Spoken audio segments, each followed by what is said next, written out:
bunga melati, harum wanginya setiap hari. Ibu ucapkan salam dengan setulus hati. Assalamualaikum anak baik hati.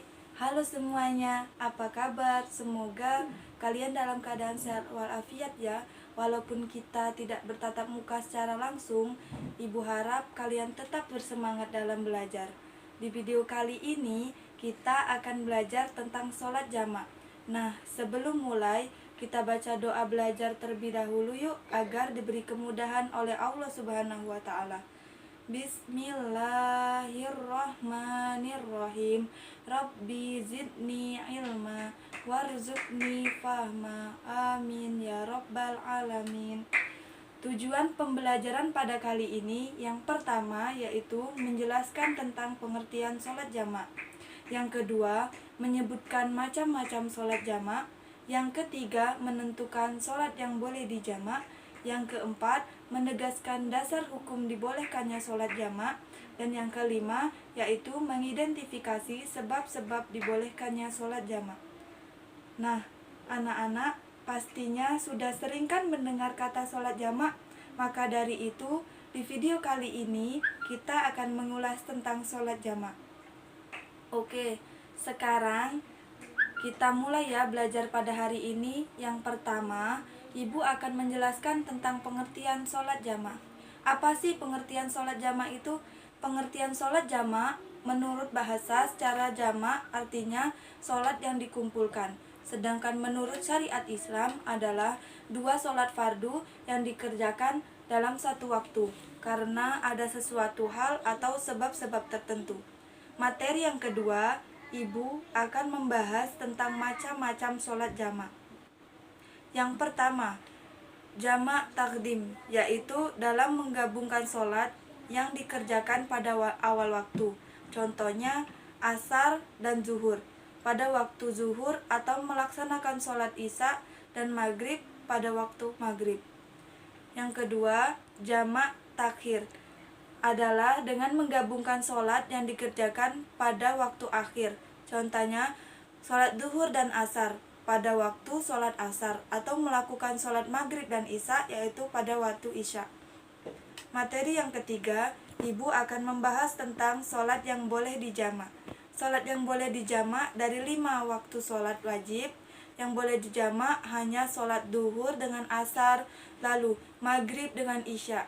Sedangkan sholat yang tidak boleh dijamak adalah sholat subuh. Pada saat kita melakukan sholat jamak, kita tidak boleh menjamak sholat asar dengan sholat maghrib atau sholat isya dengan sholat zuhur. Materi yang keempat akan membahas mengenai dasar hukum dibolehkannya sholat jamak. Hadis Anas bin Malik radhiyallahu anhu, beliau berkata, Nabi Shallallahu alaihi wasallam bila berangkat sebelum matahari condong, beliau mengakhirkan pelaksanaan sholat zuhur hingga waktu asar dan menggabungkan keduanya. Dan bila beliau berangkat setelah matahari condong, beliau melaksanakan sholat zuhur terlebih dahulu, kemudian barulah beliau berangkat. Sedangkan pesan yang disampaikan dalam hadis tadi adalah, yang pertama, menjamak sholat adalah menggabungkan dua sholat yang dilaksanakan dalam satu waktu. Dan yang kedua, sholat yang bisa dijamak adalah sholat zuhur dengan asar dan maghrib dengan isya. Dan yang ketiga, jamak terbagi menjadi dua. Yang pertama adalah jamak takdim, yaitu mengerjakan sholat di waktu yang pertama.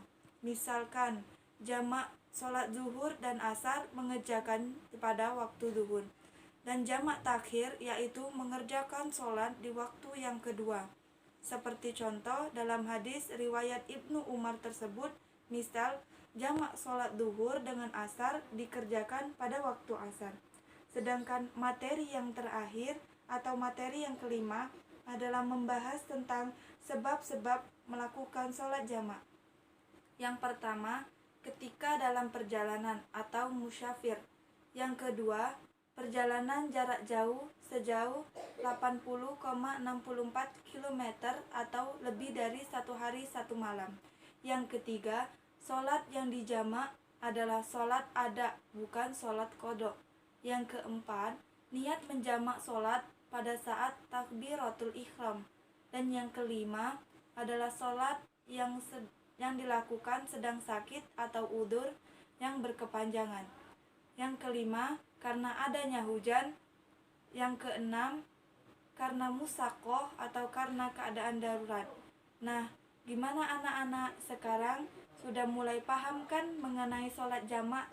Di awal tadi kita sudah membahas tentang pengertian sholat jamak, macam-macam sholat yang boleh dijamak, dasar hukum sholat jamak, dan sebab-sebab dibolehkannya sholat jamak. Semoga yang kita pelajari pada hari ini bisa bermanfaat ya untuk anak-anak sekalian. Oke, sebelum kita tutup pelajaran pada hari ini, alangkah baiknya kita membaca doa kifaratul majlis terlebih dahulu. Bismillahirrahmanirrahim. Subhanakallahumma wa bihamdika asyhadu alla ilaha illa anta astaghfiruka wa atubu ilaik. Sekian dari Ibu mohon maaf apabila ada kekurangan dan kesalahan. Wabillahi taufik wal hidayah. Wassalamualaikum warahmatullahi wabarakatuh.